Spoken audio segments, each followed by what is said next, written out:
Om Shanti. Om Shanti. Good morning. आज प्राणेश्वर बाप दादा के 18 फरवरी 2025 के अनमोल महावाक्य सुनते हैं। मीठे बच्चे, तुम्हारी फर्ज अदाई है घर घर में बाप का पैगाम देना। कोई भी हालत में युक्ति रचकर बाप का परिचय हर एक को अवश्य दे। महाशिवरात्रि के अवसर पर सभी भाई बहनें ये सेवा कर रहे हैं। आज बाबा उनको शाबाशी दे रहे हैं। प्रश्न है, तुम बच्चों को किस एक बात का शौक रहना चाहिए? उत्तर, जो नई नई पॉइंट्स निकलती है उनको अपने पास नोट करने का शौक रहना चाहिए, क्योंकि इतनी सब पॉइंट्स याद रहना मुश्किल है। नोट्स लेकर के फिर कोई को समझाना है, ऐसे भी नहीं कि लिख करके फिर कॉपी पड़ी रही है। उसका उपयोग भी होना चाहिए। जो बच्चे अच्छी रीति समझते हैं उन्हें नोट्स लेने का बहुत ही शौक रहता है। गीत है लाख जमाने वाले। ओम शांति। मीठे मीठे रूहानी बच्चों ने गीत सुना। रूहानी बच्चे, यह अक्षर एक शिव बाबा ही कह सकते हैं। रूहानी बाप बिगर कभी कोई किसको रूहानी बच्चे कह नहीं सकते हैं। बच्चे जानते हैं सब रूहों का एक ही बाप है, हम सब भाई भाई हैं। गाते भी है ब्रदरहुड, फिर भी माया की प्रवेशता ऐसी है जो परमात्मा को सर्वव्यापी कह देते हैं तो फादरहुड हो पड़ता है। रावण राज्य पुरानी दुनिया में ही होता है, नई दुनिया में राम राज्य होता है, या इसको क्या कहेंगे, राम राज्य को दूसरा शब्द ईश्वरीय राज्य। यह समझने की बातें हैं। दो राज्य जरूर है, एक है ईश्वरीय राज्य और दूसरा है आसुरी राज्य। नई दुनिया और पुरानी दुनिया। नई दुनिया जरूर बाप ही रचते होंगे। इस दुनिया में मनुष्य नई दुनिया और पुरानी दुनिया को नहीं समझते हैं, गोया कुछ भी नहीं जानते। तुम भी कुछ नहीं जानते थे, बेसमझ थे। नई सुख की दुनिया कौन स्थापन करता है? फिर पुरानी दुनिया में दुख क्यों होता है? स्वर्ग से नर्क कैसे बनता है, यह किसको भी पता नहीं। इन बातों को मनुष्य ही जानेंगे ना। देवताओं के चित्र भी है तो जरूर आदि सनातन देवी देवताओं का राज्य था। इस समय नहीं है, यह है प्रजा पर राज्य। बाबा भारत में ही आते हैं। मनुष्यों को ये पता नहीं है कि शिव बाबा भारत में आकर के क्या करते हैं। अपने धर्म को ही भूल गए हैं। तुमको अब परिचय देना है त्रिमूर्ति और शिव बाप का। ब्रह्मा देवता, विष्णु देवता, शंकर देवता कहा जाता है। फिर कहते हैं शिव परमात्माय नमः। तो तुम बच्चों को त्रिमूर्ति शिव का ही परिचय देना है। ऐसी सर्विस करनी है। कोई भी हालत में बाप का परिचय सबको मिले तो बाप से वर्षा ले लेवे। तुम जानते हो हम अभी वर्षा ले रहे हैं और भी बहुतों को वर्षा लेना है।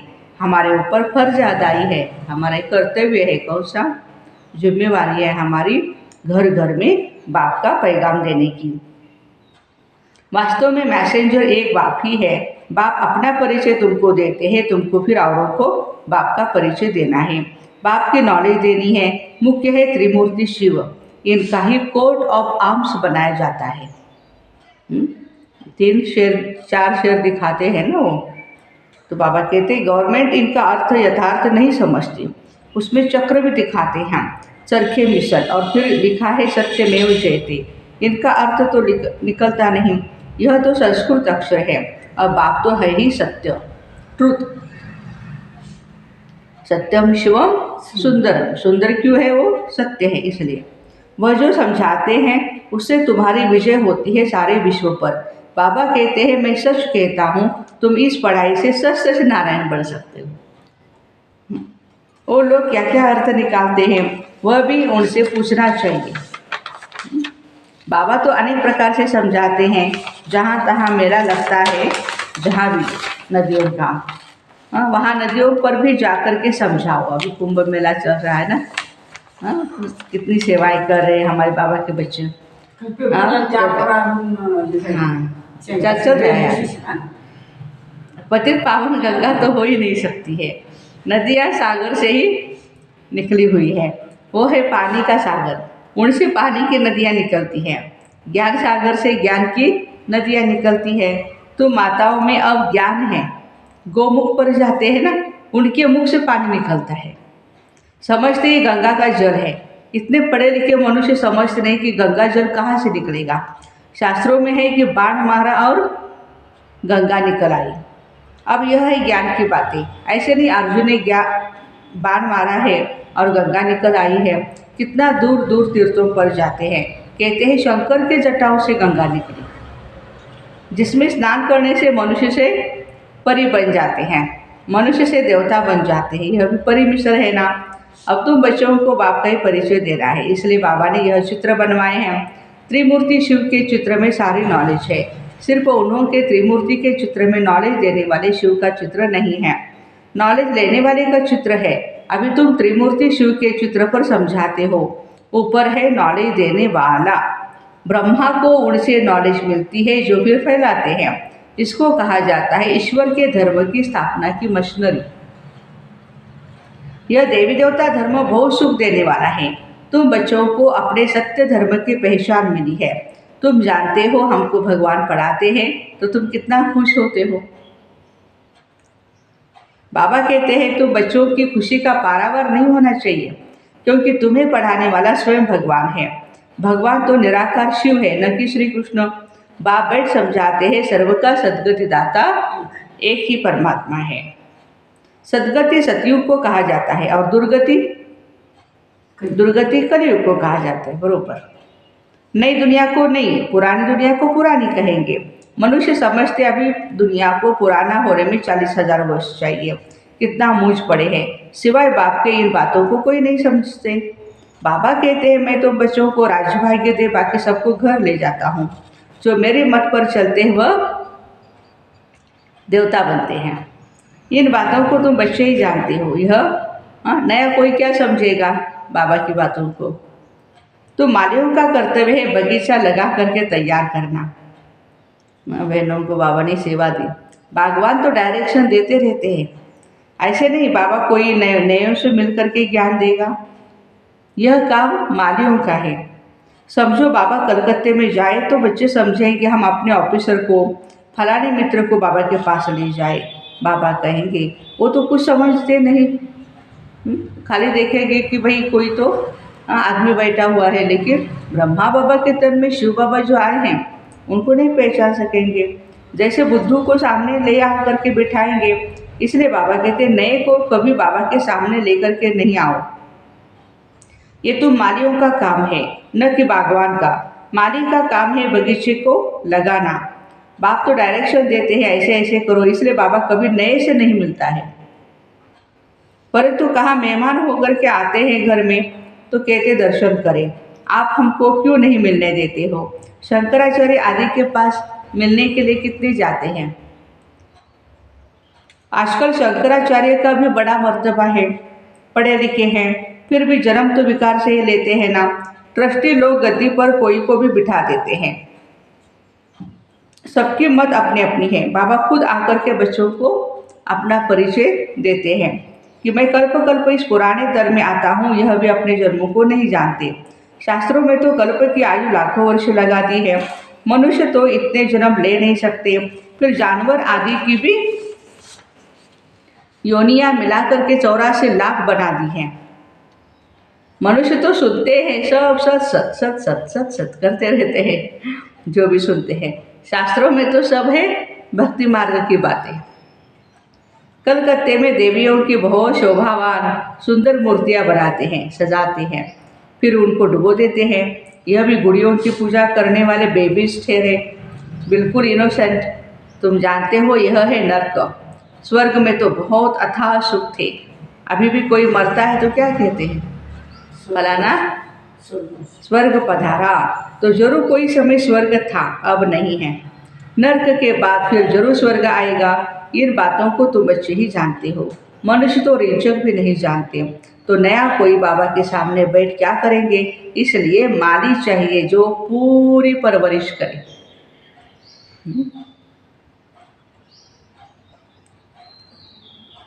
यहाँ तो माली भी ढेर के ढेर चाहिए। समझाने वाली भाई बहनें ढेर के ढेर चाहिए।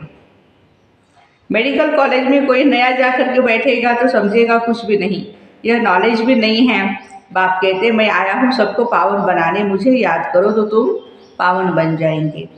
ये समय सब है तमो प्रधान आत्माएं, तब तो कहते आत्मा सो परमात्मा, सब में परमात्मा है।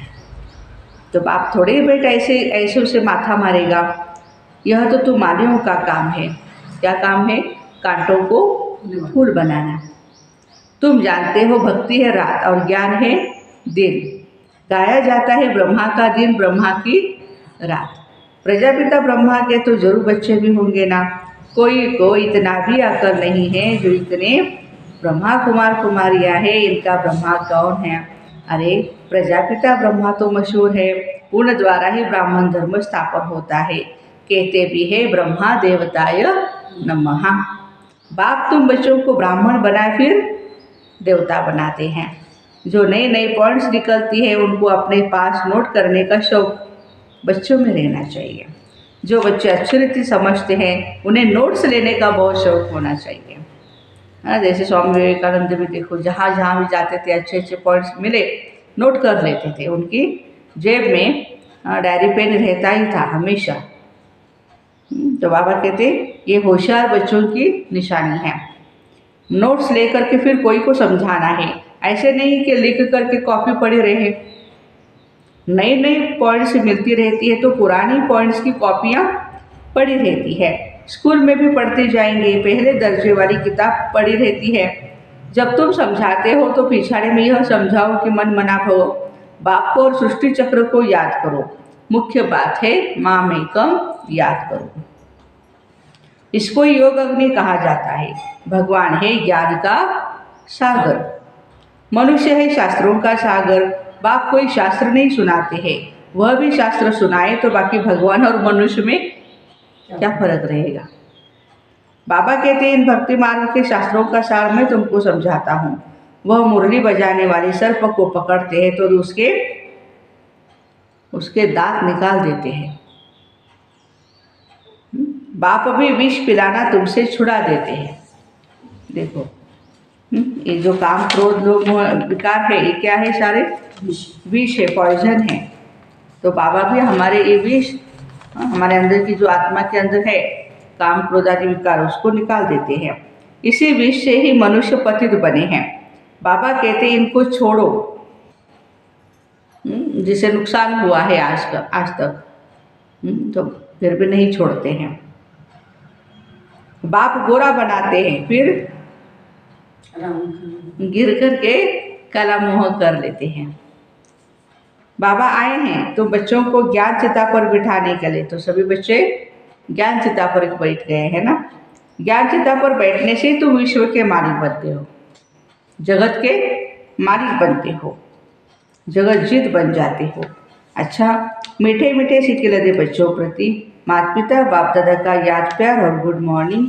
रूहानी बाप की रूहानी बच्चों को नमस्ते।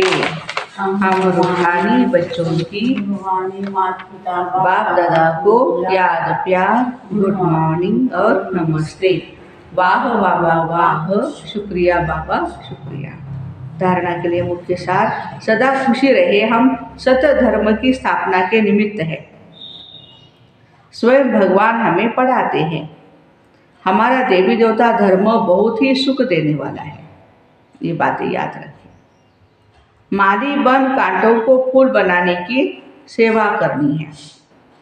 पूरी परवरिश कर फिर बाप के सामने लाना है। बहुत मेहनत करनी है। अच्छा अच्छा बगीचा गार्डन बनाने के लिए, फूलों को सजाने की बाबा कहते आप मालियों को बहुत सेवा करनी है।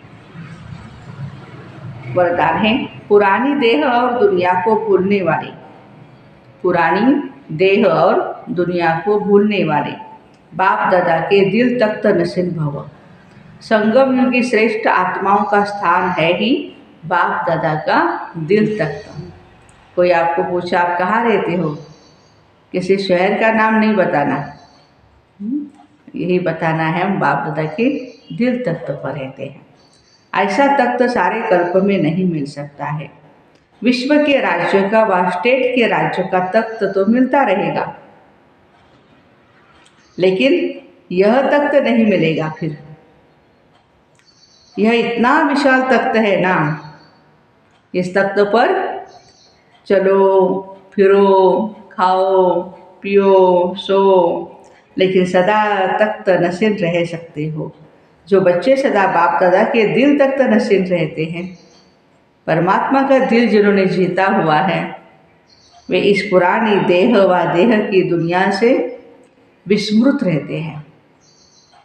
इसे देखते हुए भी नहीं देखते हैं। स्लोगन है, हद के नाम मान शान के पीछे दौड़ लगाना। हद के नाम मान शान के पीछे दौड़ लगाना, अर्थात परछाई के पीछे भागना।